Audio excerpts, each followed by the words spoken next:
What's going on? It's your man DBZ, Elephant Man Podcast Network, Grown Man Conversations, dealing with the elephants in the room.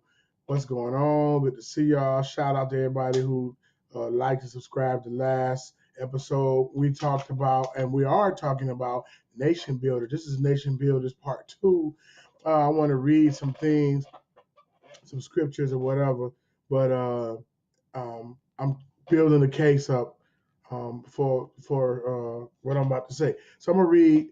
Let me see. Exodus chapter 1, verse 8, and it's dealing with Joseph. I know people might have seen the story of Joseph in the Technicolor. That's a play. Joseph in the dream and the many multiple color coat, right? And so Joseph, he had his brothers. He had visions and dreams of bales of hay bowing down to him and all of that, and so his brothers was jealous of him because he really didn't work. He was like a mama's boy. He had a beautiful coat. He had the nicest coat out of all his brothers, and so they whooped him down and they sold him they threw him in the pit, right? And they put some blood on his coat and took it back to their father to say,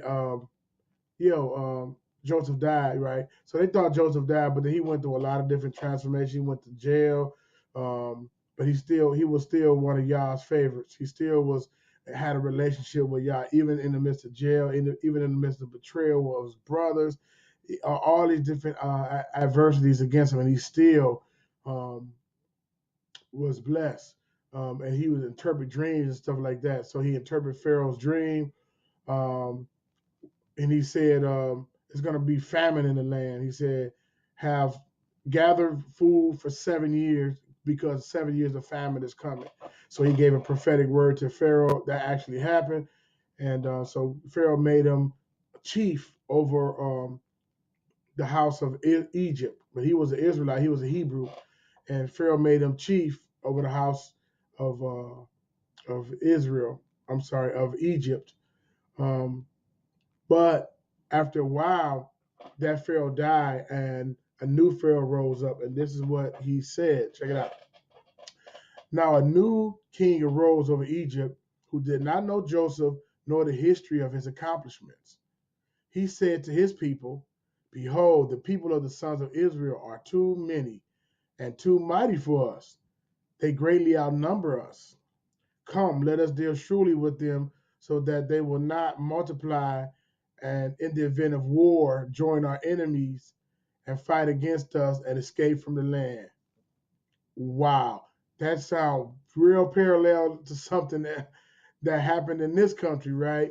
There's a lot of people that were very fearful, right?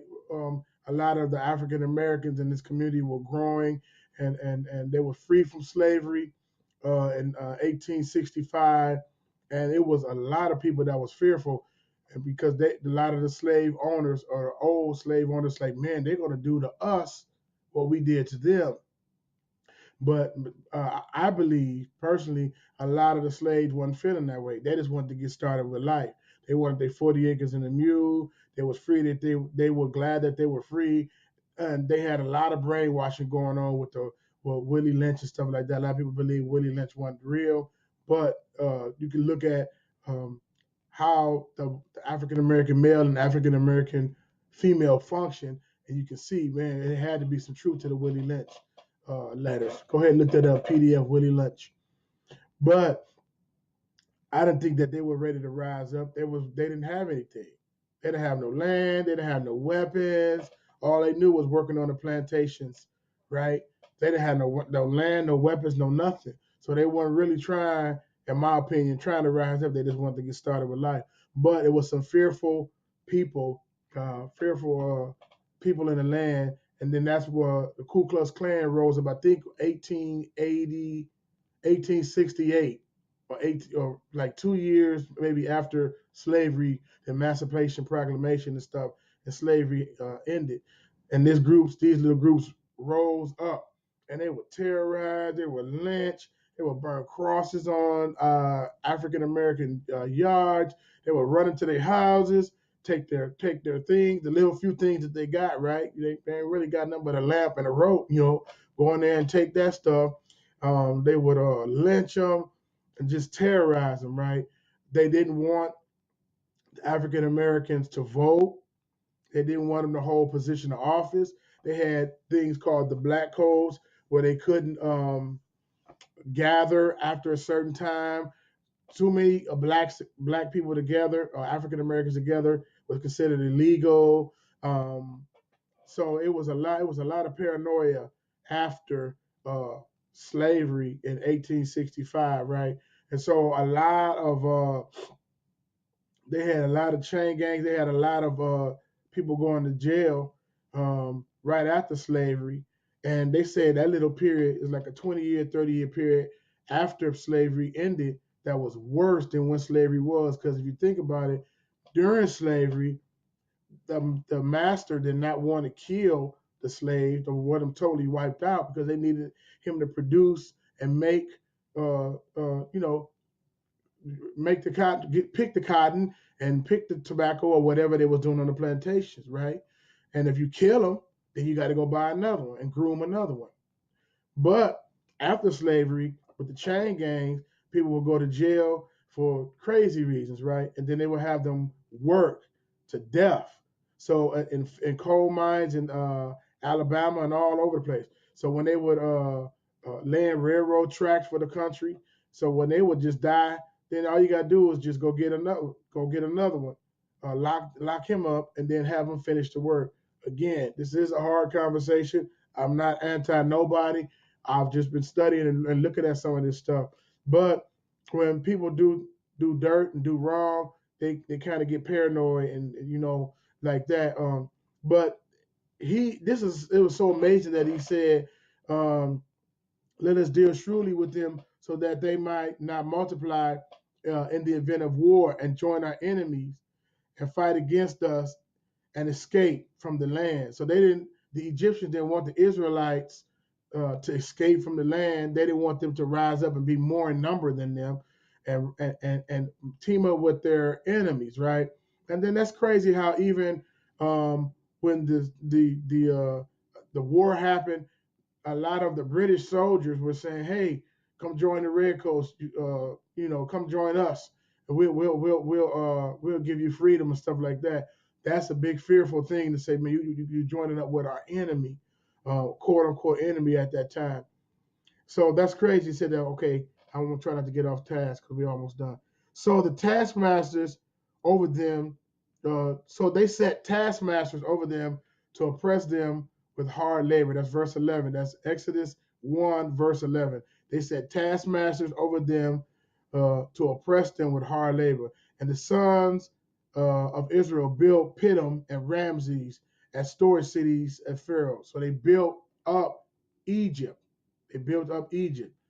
But the more the Egyptians oppressed them, the more they multiplied and expanded, so that the Egyptians dreaded and were exasperated by the Israelites. And the Egyptians made the Israelites serve rigorously, forcing them into severe slavery. They made their lives bitter with hard labor and mortar and brick and all kinds of field work. And all their labor was harsh and severe. Then the king of Egypt said to the Hebrew midwives, one of whom was named Sifra, which means beauty, and the other named Purah, which means splendor. When you act as a midwife to the Hebrew women and see them on the birth stool, if it is a son, you shall kill him. But if it's a daughter, she shall live. But the midwives feared God with profound reverence and did not do as the king of Egypt commanded them, but they let the boys' babies live. So that's crazy. The oppressor wanted to kill the male child, but let the female child live. That's interesting. That's real interesting.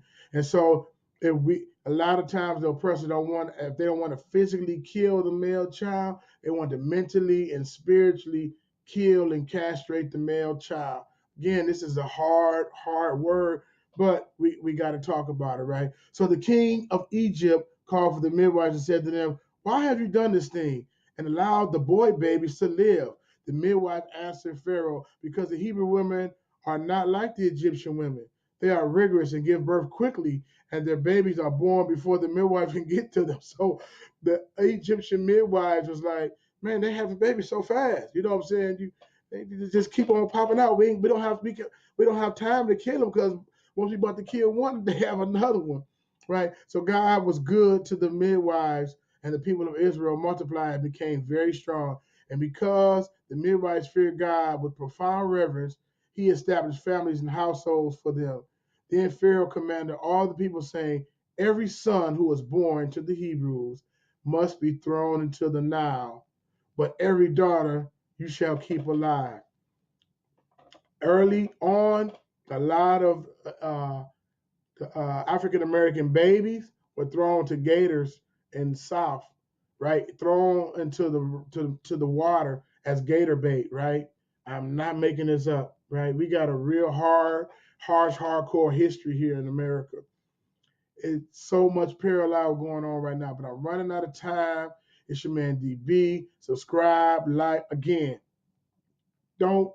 We're not trying to make nobody mad. We're building. I'm going off some historical things, and I'm paralleling on some things. We're about to come up. We're going to open something wide. We're going to bust something wide open. Okay. This is Nation Builders Part 2, and we're going to have Nation Builders Part 3 in a minute. One Lord, one faith, one baptism. Subscribe, like, share with 5 people. Love you.